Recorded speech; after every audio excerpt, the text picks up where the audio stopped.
मुंबई शहर के नजदीक रामपुर नाम का एक छोटा सा आधुनिक गांव था। उस गांव में अभिमन्यु नाम का एक व्यक्ति अपनी पत्नी निधि के साथ एक छोटा सा रेस्टोरेंट चलाता था। बाहर से आने जाने वाले सभी व्यक्ति ज्यादातर अभिमन्यु के रेस्टोरेंट में ही भोजन करना पसंद करते थे। अभिमन्यु की पत्नी ग्राहकों के लिए भोजन अपने हाथों से तैयार करती थी। एक दिन की बात है, बैंक का मैनेजर ताराचंद अपनी पत्नी अनीता के साथ अभिमन्यु के रेस्टोरेंट में भोजन करने के लिए आया। तुम्हारे रेस्टोरेंट की चाउमीन की प्रशंसा तो दूर दूर तक है।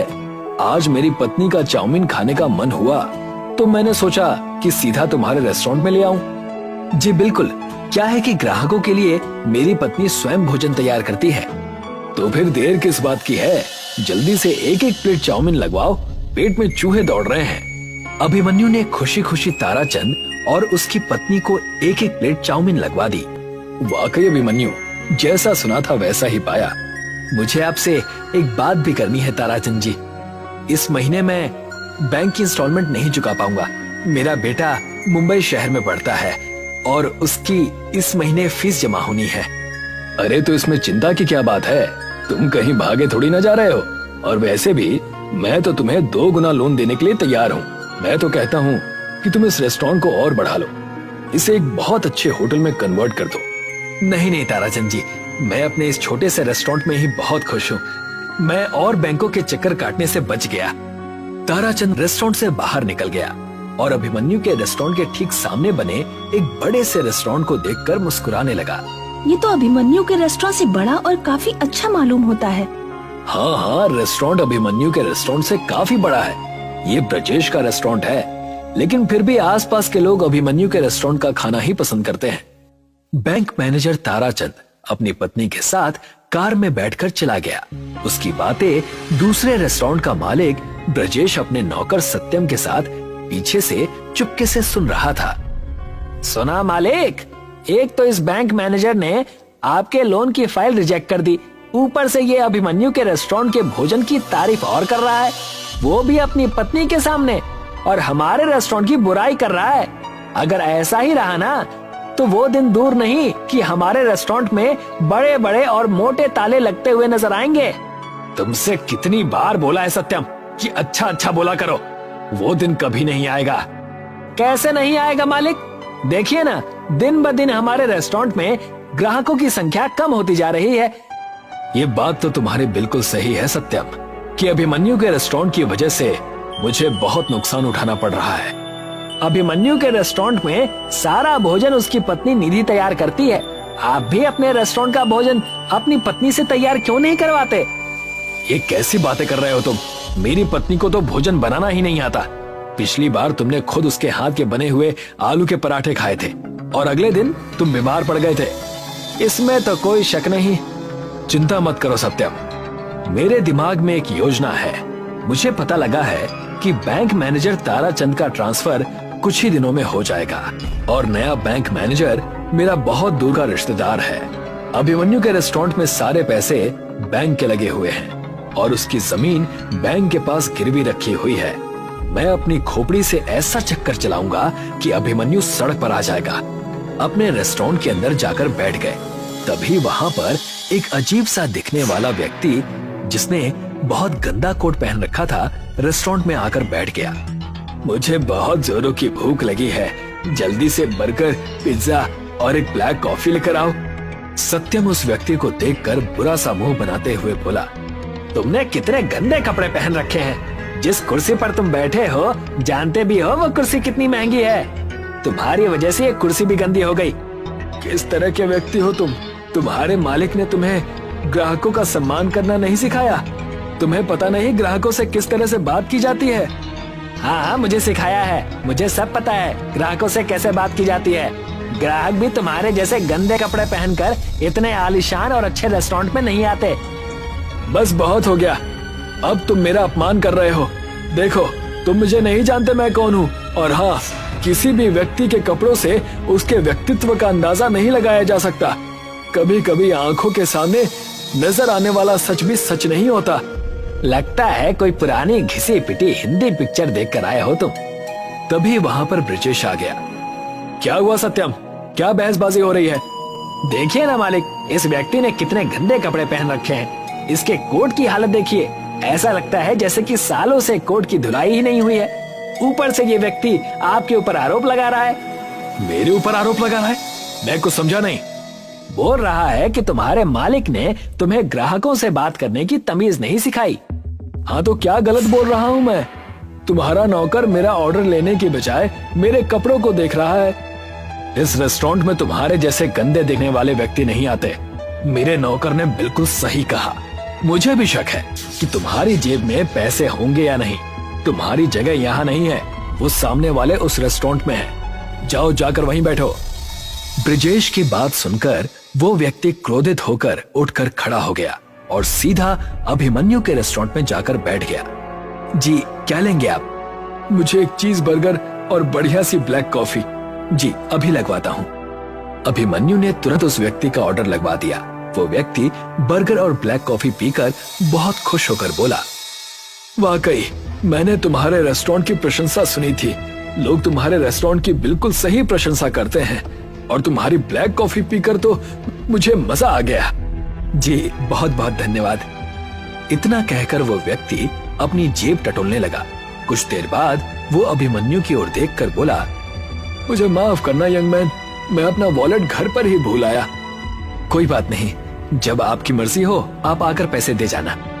तुम तो वाकई बहुत अच्छे इंसान हो।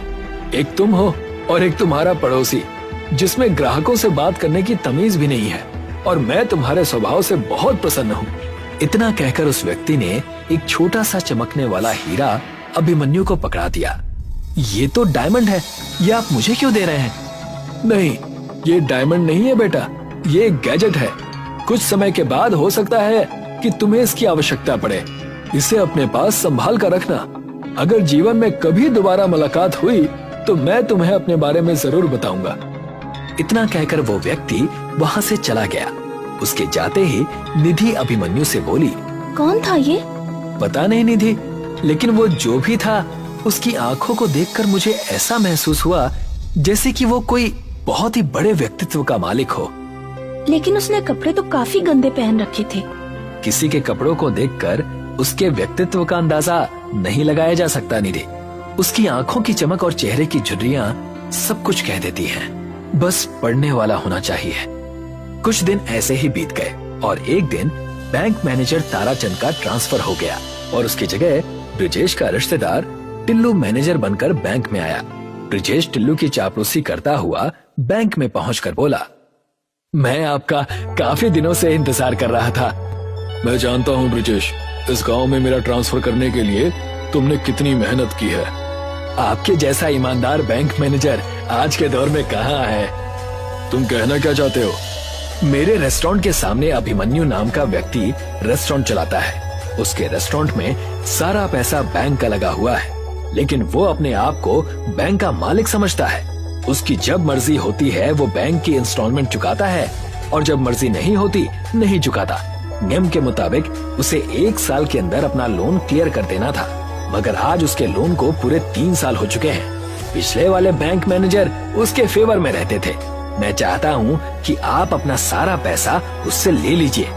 अब तुम्हारा दूर का रिश्तेदार हूँ ब्रिजेश, तो तुम्हारे लिए इतना तो कर ही सकता हूँ, लेकिन तुम तो जानते हो कि रिश्तेदारी से ही सब कुछ नहीं होता। तुम समझ रहे हो ना मैं क्या कहना चाह रहा हूँ? जी, मैं आपके एक एक शब्द का मतलब समझ गया। आपके घर पर आपका इनाम पहुंच जाएगा।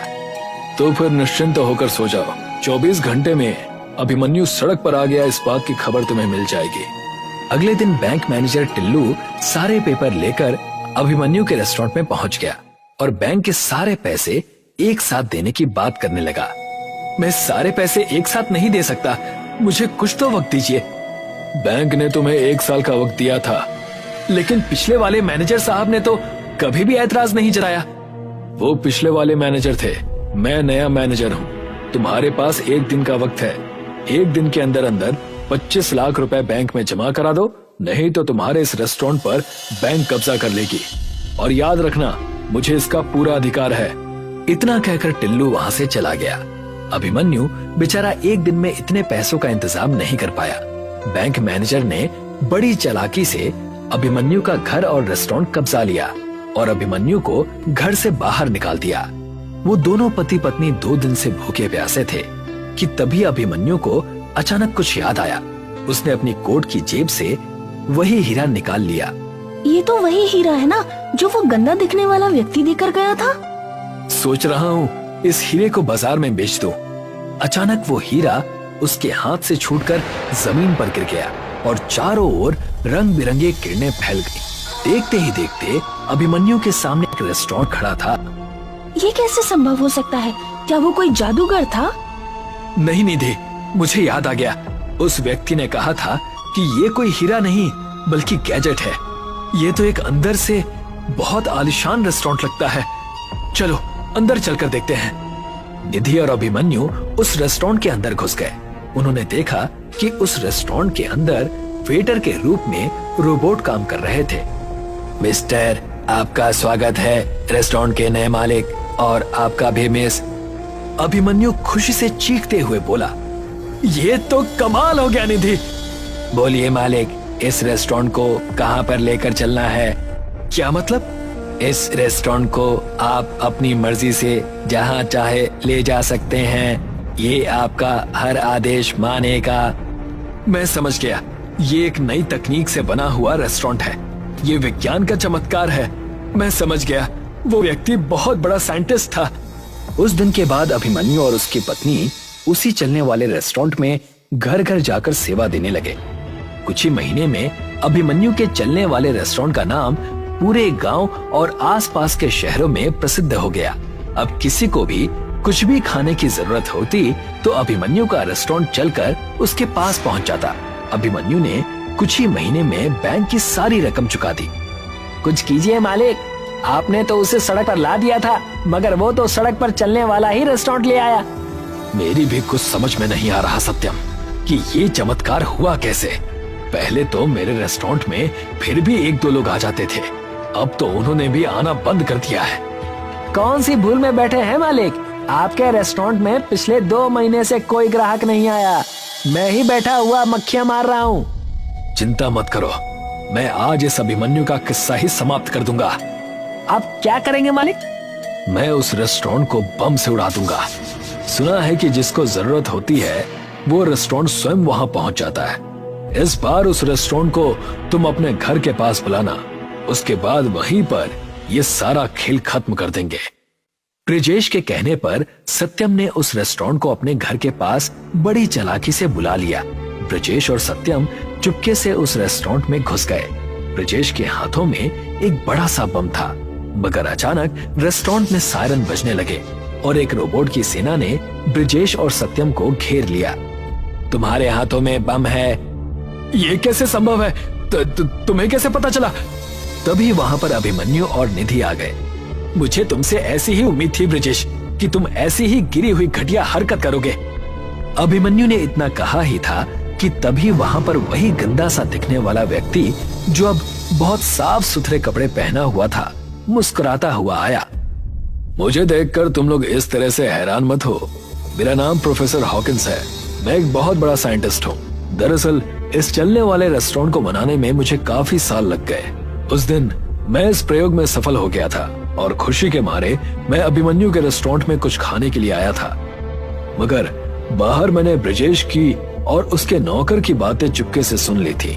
मैं समझ गया कि ये अभिमन्यु के लिए आने वाले फ्यूचर में कोई ना कोई मुसीबत खड़ी जरूर करेंगे। लेकिन तुम चिंता मत करो, ये अब तुम्हारा ही रहेगा। मैं इस जैसे और गैजेट्स बना लूंगा। पुलिस ने सत्यम और ब्रिजेश को अरेस्ट करके जेल भेज दिया। अभिमन्यु के पास आज भी वो चलने वाला रेस्टोरेंट मौजूद है।